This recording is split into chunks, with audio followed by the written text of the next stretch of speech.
In today's video, I'm going to teach you how to switch your microphone and speaker in Google Meet.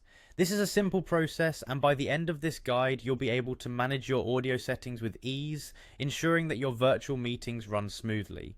First, let's start by going to Google Meet. You can access this by opening your web browser and typing in meet.google.com.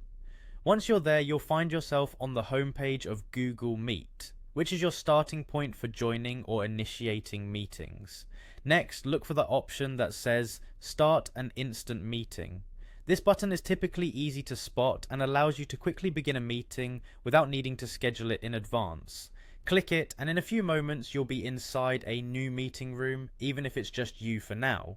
Once in the meeting, you need to find the audio settings. This might differ slightly depending on updates, but generally, you can find the settings icon represented by a small gear wheel located towards the upper right corner of the screen.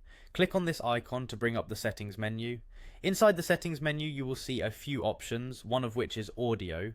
Click on this audio settings tab to open up the options available for managing sound. With these settings, you have the flexibility to change both your microphone and speaker settings depending on your preferences and setup. Now let's switch your microphone. Within the audio settings, you'll see a drop-down menu next to the word microphone. If you have multiple microphones connected to your computer, such as a built-in microphone and an external one, they will appear here. Click the drop-down to select the microphone you want to use.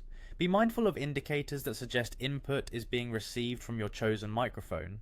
This ensures it's working properly. Similarly, to change your speaker settings, locate the drop-down next to speaker.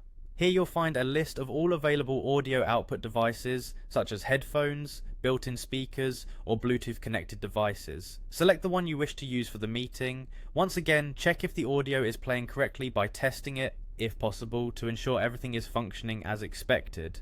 And there you have it.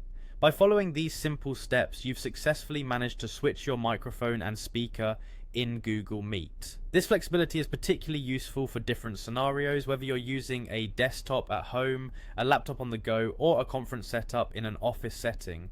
Don't forget to test your new settings before starting your important meetings to avoid technical interruptions. That's all for today's guide. Thank you for tuning in to learn how to optimize your audio experience on Google Meet, making your virtual communication clearer and more efficient.